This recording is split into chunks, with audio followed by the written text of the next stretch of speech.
مسکین پور شریف کے قریب ایک گاؤں تھا جس میں ایک لڑکا تھا غریب گھر کا، اور اس کے ذمے ماں باپ نے لگایا ہوا تھا کہ بس تم نے بکریاں چرانی ہیں۔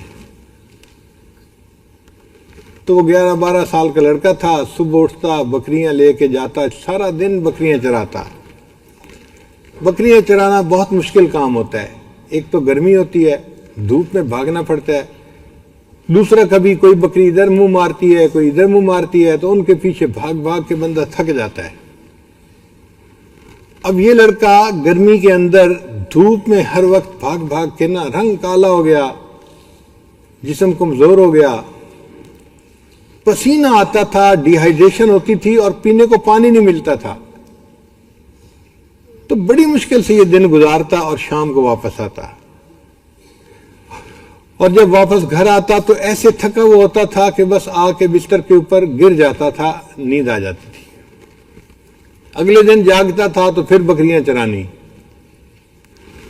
بکریاں چرا چرا کے اس کا نا ستیہ ناس ہو گیا تھا۔ ایک دن اس کو ایک دوست ملا، ایک دوسرے سے حال پوچھے۔ اس نے اس سے پوچھا کہ بھئی سناؤ تمہارا کیا حال ہے؟ اس نے کہا یہ بڑا مزے میں ہوں۔ وہ کیسے؟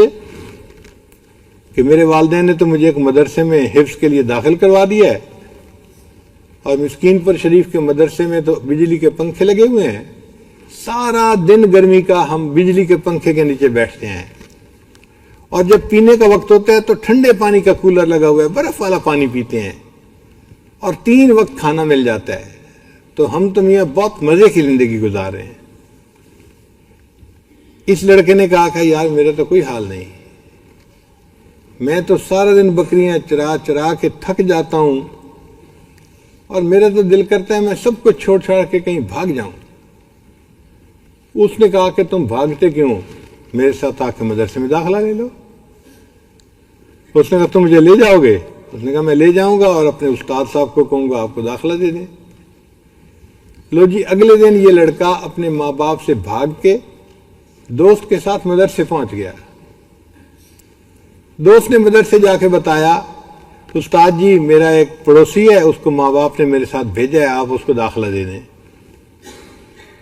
تو استاد مطمئن ہو گیا کہ چلو بھائی ماں باپ نے بھیجا ہے، اس کو داخلہ دے دیتے ہیں۔ انہوں نے داخلہ دے دیا۔ اب یہ جو بکریاں چرانے والا بچہ تھا، اس نے وہاں پر قرآن پاک یاد کرنا شروع کر دیا۔ اللہ کی شان دیکھیں کہ اتنا یہ ذہین تھا، اس کو خود بھی پتہ نہیں تھا کہ میں اتنا ذہین ہوں، اتنا اچھا سبق یاد کرتا، اس کی کوئی غلطی نہیں آتی تھی، اور پھر اس کی تجوید اتنی اچھی تھی کہ یہ پڑھتا تھا تو بس کوئل جیسی آواز اللہ نے اس کو دی ہوئی تھی، یہ پڑھتا تھا تو بس ساری کلاس کے لڑکے اس کا قرآن سنتے رہتے تھے، یہ کتنا اچھا پڑھتا ہے۔ اب جب امتحان ہوتا اس کے 100 میں سے 101، 100 میں سے 101 نمبر۔ ایک مرتبہ ہم وہیں مسکین پور شریف میں تھے، امتحان ہوا تو لسٹ لگی تو اس کے 101 نمبر تھے 100 میں سے۔ میں نے قاری صاحب کو کہا کہ قاری صاحب ہم لوگ بھی یونیورسٹی میں پڑھ کے انجینئر تو بنے ہیں، لیکن لگتا ہے کہ ہمیں آپ سے گنتی نئے سر سے پھر سیکھنی پڑے گی۔ کہنے لگے وہ کیوں؟ میں نے کہا 100 میں سے 101 نمبر کیسے آ جاتے ہیں بھائی، کل نمبر تو 100 ہیں، تو 101 نمبر کہاں سے آ گئے؟ انہوں نے کہا بھائی 100 میں سے 100 نمبر تو یہ لیتا ہے، اور اتنا اچھا یہ پڑھتا ہے کہ اس کو اعزازی طور پہ ہم 1 نمبر اپنے پاس سے دے دیتے ہیں، اس لیے 100 میں سے 101 نمبر اس کے ہوتے ہیں۔ اور واقعی ایک دن ہم نے اس کو دیکھا اپنی آنکھوں سے، عصر کے بعد بچے پڑھ رہے تھے اور میں اپنے کمرے میں بیٹھا مراقبہ کر رہا تھا، اچانک سورہ یوسف پڑھنے کی آواز آئی۔ اب مراقبے میں وہ آواز جب مجھے سنائی دی تو میں حیران، یا اللہ ایسی آواز سے اتنی اچھی سورہ یوسف کون پڑھ رہا ہے؟ تو میرے لیے مراقبے میں بیٹھنا مشکل ہو گیا، میری توجہ بار بار ذکر سے ہٹ کے قرآن کی طرف جائے، وہ جو پڑھ رہا تھا۔ 5-4 منٹ تو میں نے کوشش کی، پھر میں نے کہا کہ بھئی اس مراقبے کا کیا فائدہ۔ میں اٹھ کے باہر آیا تو دیکھا پوری کلاس کے بچے بیٹھے ہوئے ہیں، استاد بیٹھے ہوئے ہیں، اور وہ بچہ بیٹھ کے سورہ یوسف پڑھ رہا ہے، آنکھیں اس نے بند کی ہوئی ہیں اور لگا ہوا ہے سورہ یوسف پڑھنے میں۔ جو لوگ قریب سے راستہ گزر رہے تھے نا وہ بھی وہاں کھڑے ہو گئے، اور میں جو اپنے کمرے میں بیٹھ کے ذکر کر رہا تھا، معاملات کر رہا تھا، میں بھی چھوڑ کے وہاں پہنچ گیا۔ سارے لوگ اس کا قرآن سن رہے تھے، جب تک اس نے سورہ یوسف مکمل نہیں کی کوئی بندہ وہاں سے نہیں ہلا، اتنا اچھا قرآن پڑھتا تھا۔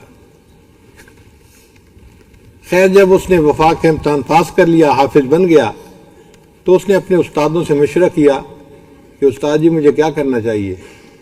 استادوں نے کہا بھئی آپ بہت ذہین ہیں، بہتر یہ ہے کہ آپ ملتان چلے جائیں اور وہاں پہ عالم بن جائیں۔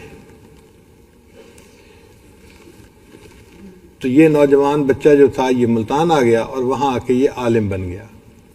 اب عالم بھی بن گیا اور حافظ بھی بن گیا۔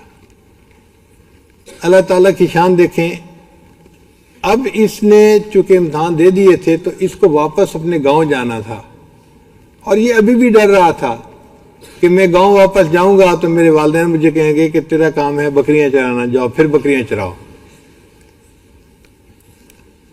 انہی دنوں ملتان کی ایک مسجد میں قرات کا مقابلہ ہوا، اور قرات کے مقابلے کے لیے انہوں نے کہا تھا کہ جو اچھی تلاوت کرے گا اس کو عمرے کا ٹکٹ انعام میں دیا جائے گا۔ تو بڑے لوگ راہ حضرات جو تھے اس میں مقابلے میں حصہ لینے کے لیے آئے۔ اس کو بھی کسی نے بتایا تو یہ قاری صاحب بھی پہنچ گئے۔ اللہ کی شان دیکھیں کہ مسجد کمیٹی والوں نے ایک عربی شیخ کو بلایا ہوا تھا، وہ بھی کسی مقصد سے اسلام آباد میں اس سے ملاقات ہوئی تھی، کوئی عرب کے رہنے والے تھے۔ ان کو انہوں نے قاضی بنا دیا، جج بنا دیا کہ جی یہ فیصلہ کریں گے کہ سب سے اچھی قرات کس نے کی۔ سب قرآن پاک پڑھا۔ جب اس قاری صاحب کے قرآن پڑھنے کی باری آئی نا تو انہوں نے اتنا اچھا پڑھا کہ سننے والوں کا دل مو لیا، انہوں نے دل خوش ہو گیا ان کا۔ سننے کے بعد ہر بندہ کہتا تھا کہ جی سب سے اچھا قرآن پاک انہوں نے پڑھا ہے۔ اب عمرے کی ٹکٹ کا رزلٹ اناؤنس ہونا تھا، تو وہ جو عربی شیخ تھے وہ سٹیج پہ آئے اور انہوں نے کہا کہ بھئی میری ذمہ داری تھی کہ میں اناؤنس کروں کہ کون فرسٹ آیا ہے۔ تو انہوں نے اس بچے کا نام لیا کہ انہوں نے سب سے بہتر قرآن پاک پڑھا ہے، اور اس کو ایک انعام دیا جائے گا مسجد کمیٹی کی طرف سے، وہ عمرے کا ٹکٹ ہے، اور ایک انعام دیا جائے گا میری طرف سے کہ میں اس کا قرآن سن کے جو خوش ہوا ہوں۔ اس کو 2 انعام ملیں گے۔ اب مجمع حیران، تو پہلے تو اس عربی شیخ نے ٹکٹ ان کو پکڑائی، یہ جی عمرے کی ٹکٹ ہے، یہ آپ کو انعام مل گیا۔ اب مجمع حیران ہے کہ بھئی اس کو دوسرا انعام کون سا ملتا ہے؟ تو عربی شیخ نے اعلان کیا کہ دوسرا انعام جو میں اس بچے کو دینا چاہتا ہوں وہ یہ ہے کہ میں مکہ مکرمہ کا رہنے والا ہوں، میری ایک بیٹی ہے جو جوان العمر ہے اور اس نے مجھے اجازت دے کے بھیجا تھا، میں اپنی اس بچی کو اس نوجوان کے نکاح میں دینا چاہتا ہوں۔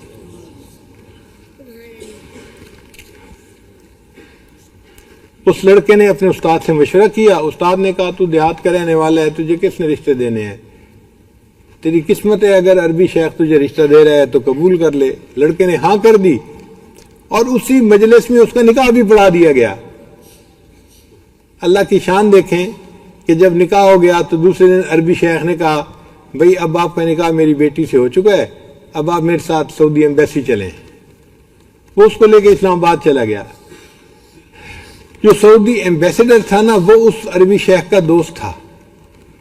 اس نے بتایا کہ جی میں نے اپنی بیٹی اس کے نکاح میں دی ہے اور اس کا اقامہ بننا ہے، فلاں بننا ہے، اور اس نے کہا جی کہ میں اس کو 5 سال کا ویزا لگا کے دے دیتا ہوں، آپ اس کو اپنے ساتھ ہی عرب لے جائیں اور وہیں پہ پھر اس کا اقامہ بھی بنوا دیں۔ اللہ کی شان دیکھیں کہ وہ عربی شیخ جو تھا اس نے اس نوجوان کا ویزا لگوایا، پھر اس کی ٹکٹ بنوائی اور اپنے ساتھ اس کو لے کر مکہ مکرمہ چلا گیا۔